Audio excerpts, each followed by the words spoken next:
ఆత్మవిశ్వాసపరులైన కొందరు వ్యక్తుల చరిత్రే ప్రపంచ చరిత్ర. విశ్వాసం అనేది మనిషిలోని దివ్యత్వాన్ని బయటకు తీస్తుంది. మీరు దేన్నైనా సాధిస్తారు. అఖండ శక్తిని ప్రదర్శించడానికి కావలసిన ప్రయత్నం చేయనప్పుడే మీకు అపజయం కలుగుతుంది.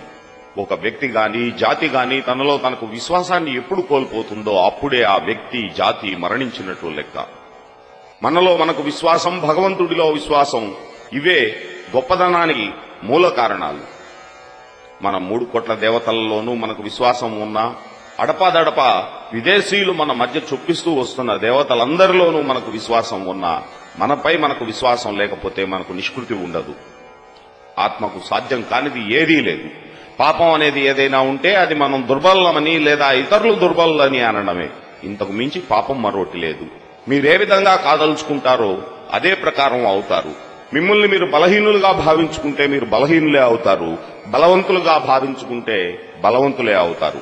స్వతంత్రులవ్వండి. ఎవరి నుండి ఏమీ ఆశించవద్దు. ఒక్కసారి మీరు మీ జీవితాలను సింహావలోకనం చేసుకుంటే ఏనాడూ లభించని అన్యుల సహాయానికై వృధాగా శ్రమపడినట్లు అర్థమవుతుంది.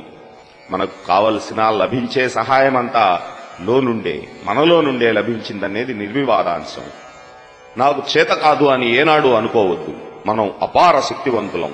మన ఆత్మశక్తితో పోలిస్తే ప్రకృతి, కాలం, ప్రదేశం ఇవన్నీ చాలా అల్ప విషయాలు. ఏ పనైనా సరే ప్రతి కార్యాన్ని మనం చేయగలం. మనం అపార శక్తివంతులమన్న విషయాన్ని ఎన్నటికీ మరవకండి. మనం ఆ పరమాత్ముడి బిడ్డలమే. అమే శక్తి సంపన్నుడైన ఆ విశ్వాత్మకుడి ప్రతిరూపాలం. మనం పవిత్ర పరిపూర్ణ జీవనులం. ఈ భూమి మీద పుట్టిన దివ్యాత్మ ప్రతిబింబాలం. మనం పాపులమా? మానవుణ్ణి పాపి అనడమే అన్ని పాపాలకు మించిన పాపం. ఇంతకు మించిన దూషణ వాక్యం మరొకటి లేదు. మానవుడు పాపి కాడు, అమృతపుత్రుడు. ఓ సింహ సదృశులారా లేవండి. గొర్రెల వలె, బలహీనుల వలె భ్రాంతిని వీడండి. మనం శాశ్వత ఆనందానికి వారసులం, అమృతాత్ములం, సర్వస్వతంత్రులం. పోరాటాలను, పొరపాట్లను ఎన్నడూ పట్టించుకోవద్దు. అపజయాలను, వెనుకంజలను అసలే పట్టించుకోవద్దు. సదా మీ ఆదర్శాలనే అంటిపెట్టుకోండి. ఎన్నిసార్లు అపజయం పొందినా సరే పట్టు వదలక గమ్యాన్ని చేరే వరకు ప్రయత్నిస్తూనే ఉండండి. బలహీనతకు పరిష్కారం దాని గురించి చింతించడం కాదు, బలాన్ని గురించి ఆలోచించడమే తగిన మందు. మానవుల్లో నిబిడీకృతంగా ఉన్న బలాన్ని గురించి వారికి బోధించండి. ఉపనిషత్తులన్నీ ఎలుగెత్తి చాటే ఒకే ఒక్క పదం నిర్భయత్వం. వేదాంతాలన్నీ ఉపదేశించే ఏకైక మంత్రం నిర్భయత్వం. మీరు జాగ్రత్తగా గమనిస్తే నేను ఉపనిషత్తుల నుండి తప్ప దేని నుండి ఉదహరించడం లేదని గుర్తించగలరు. వేదాంతాలన్నిటిలోనూ సారాంశం బలం. ఈ ఒక్క మాటలోనే సారాంశం అంతా ఇమిడి ఉంది. యువకులకు నేనిచ్చే సలహా ఒక్కటే, బలవంతులై ఉండండి. బలహీనులుగా ఉండి భగవద్గీత పఠించడం కంటే బలవంతులై బాల్ ఆడేవారిని భగవంతుడు దగ్గరకు తీస్తాడు. మీ కండలను బలవంతంగా చేస్తే భగవద్గీతను మరింత బాగా అర్థం చేసుకోగలరు. బలమే ప్రాణం, బలహీనతే మరణం. బలమే సంతోషం, శాశ్వతం, అమృత జీవనం. బలహీనతే ఎడతెగని ప్రయాస, దుఃఖం. బలహీనతే మరణం. విజయాన్ని సాధించాలంటే అద్భుతమైన పట్టుదల, సంకల్ప బలం ఉండాలి. పట్టుదల గల వ్యక్తి నేను ఈ సముద్రాన్ని దాటగలను, కొండలను పిండి చేయగలను అని అనగలడు. ఈ రకమైన సంకల్ప బలాన్ని, శక్తిని కలిగి కష్టపడి పనిచేస్తే మన గమ్యాన్ని మనం తప్పక చేరగలం. బలమైన, ఉత్సాహవంతులైన, శక్తివంతులైన, విశ్వాసపాత్రులైన యువకులు 100 మంది లభిస్తే ఈ ప్రపంచ చరిత్రను మార్చవచ్చు. భేరీలు, తూర్యనాదాలు, డంకా నగారాలు, వీటి ఘోషను వినండి. మన బాలురులో శక్తిని, ఉత్సాహాన్ని, సమర శంఖారావాన్ని పూరించండి. తిని కూర్చుని వృధాగా కాలక్షేపం చేసే అజ్ఞాన జీవనం కంటే మరణమే మేలు. పరాజయం పొంది మనుగడ సాగించడం కంటే రణరంగంలో ప్రాణాలర్పించడం ఉత్తమం. అకర్మణ్యతను మీ నుండి పారద్రోలండి.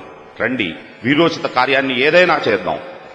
మనస, వాచ, కర్మణ త్రికరణ శుద్ధిగా తాము చేసే పరోపకార కార్యాల ద్వారా ప్రపంచాన్ని సంతోషపరిచేవారు. ఇతరులలోని సౌశీల్యం చిన్నదైన పర్వతమంతగా పెంచి శ్లాఘించడం ద్వారా హృదయాలను వికసింపజేసేవారు మహాత్ములని అనిపించుకుంటారు. ప్రతి వ్యక్తి తన శక్తి కొద్ది శ్రమ చేయనిదే ఏ కార్యమైనా సాధ్యమవుతుందా? క్రియాశీలిని, సింహసదృశ ధైర్యవంతులను మాత్రమే విజయలక్ష్మి వరిస్తుంది. వెనుక్కు చూడవలసిన పని లేదు. మున్ముందుకు సాగండి. అంతులేని శక్త్యుత్సాహాలు, ధైర్యం, సహనం ఇవి ఉంటేనే ఘనకార్యాలు సాధ్యపడతాయి. నిరాశపడవద్దు. మీరు నడిచే బాట కంటకావృతమైన, కీకారణ్యమైన వెనుకడుగు వేయవద్దు. లేవండి, మేల్కోండి, మీ గమ్యాన్ని చేరండి. గీతలో శ్రీకృష్ణ పరమాత్ముడు సైతం అర్జునుకు ఉపదేశించిన ఉపదేశం ఇదే. క్లైబ్యం ఆత్మగమః పార్థ నైతత్వయుపపద్యతే. క్షుద్రం హృదయ దౌర్బల్యం త్యక్తోతిష్ట పరంతప.